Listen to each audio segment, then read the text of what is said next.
Muy buenas tardes, mi nombre es Edber Leandro Mejía, estudiante del programa de Ciencias Ambientales de la Universidad Digital de Antioquia. Este es el trabajo para la asignatura de Paz y Reconciliación.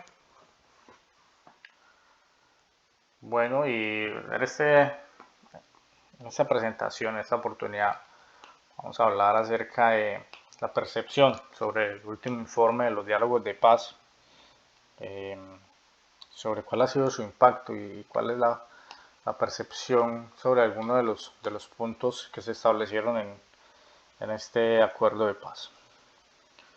Entonces decimos que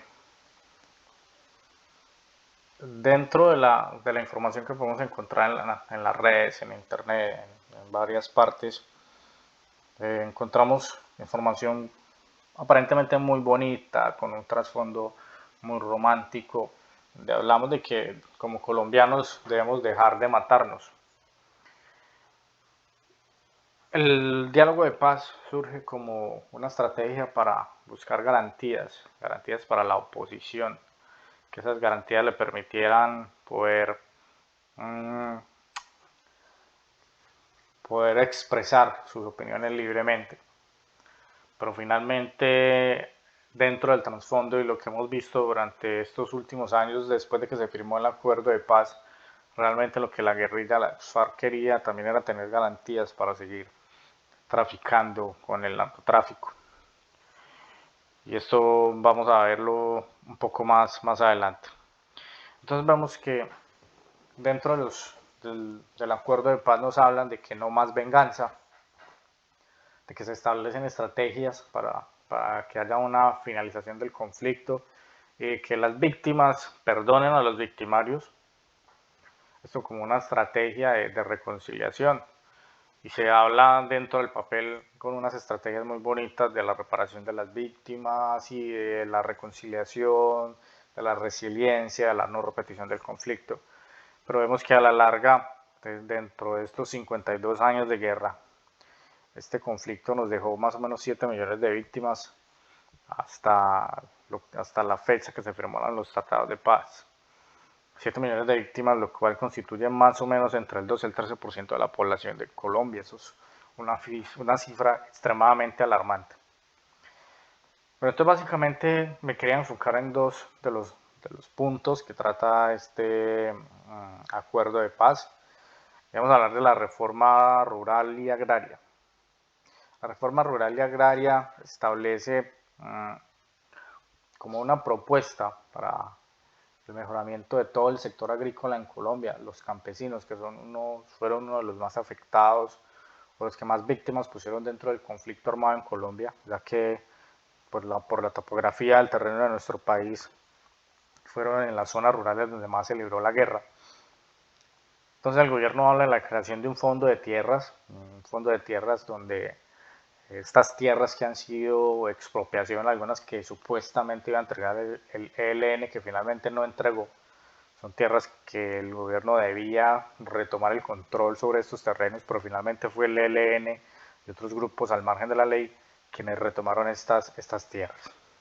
Se habla de capacitación, inversión para el campo y combatir la desigualdad entre el campo y la ciudad. Entonces vemos de que se plantearon los proyectos de construcción de infraestructura para sacar el producto de los campesinos, para conectividad, las vías 4G, proyectos de vías rurales. Y también vemos que el gobierno plantea más educación para, para el campo, como una estrategia dentro del marco de los acuerdos del Tratado de Paz.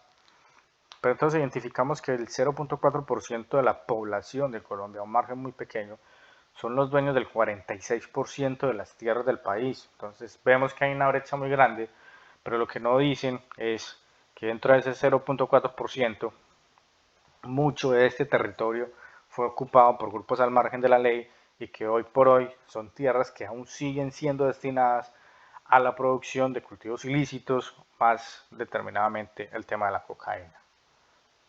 También hablamos de que dentro de la reforma rural se habla de la sustitución de cultivos ilícitos, pero realmente no ha sido mucho lo que se avance en ese tema.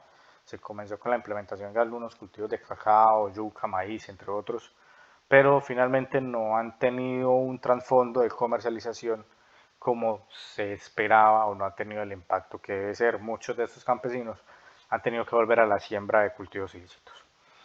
Y en el tema de participación en la democracia, lo que se planteaba como uno de los puntos específicos para que la oposición o estos grupos de izquierda tuvieran participación en el quehacer político del país, en la parte dirigente, y no solamente ellos, también los grupos indígenas, los campesinos, otros grupos sociales que han sido marginados a través del tiempo.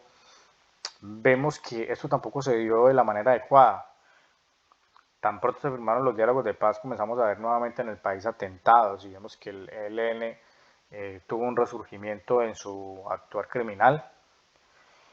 Y adicional a esto, hablamos de participación en la democracia, pero no hablamos de que no hay una reparación total a las víctimas, de que el ELN, perdón, la FARC debía entregar todas las tierras que tenían en dominio, dineros y cuentas que tenían en el extranjero, entre otras muchas propiedades que tenían.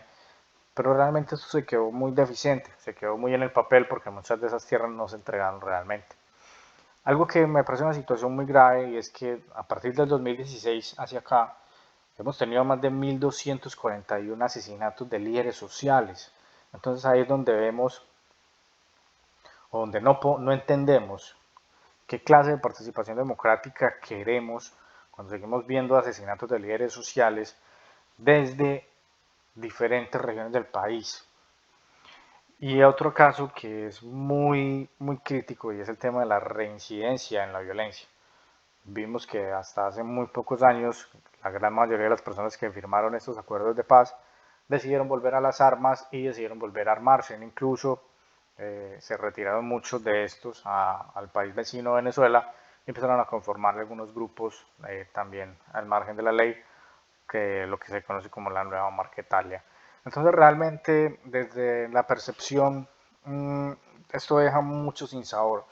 Un diálogo de paz que se votó, que el país dijo que no estaba de acuerdo con muchos de los puntos que estaban establecidos, de que no estábamos 100% confiados en el desarrollo de los diálogos, pero finalmente un presidente que terminó aprobando una ley e imponiendo un diálogo por encima de la decisión del país y que hoy por hoy es muy poca la gente que cree en los resultados que se esperaban.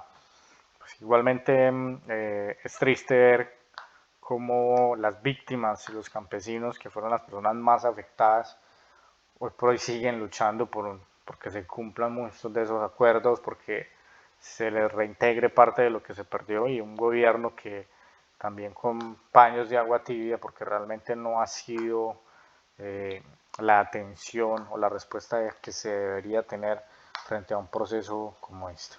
Muchas gracias. Esta ha sido la presentación del trabajo. Cualquier duda o inquietud, quedo atento, profe. Esta es como mi percepción sobre el tema. Una feliz noche.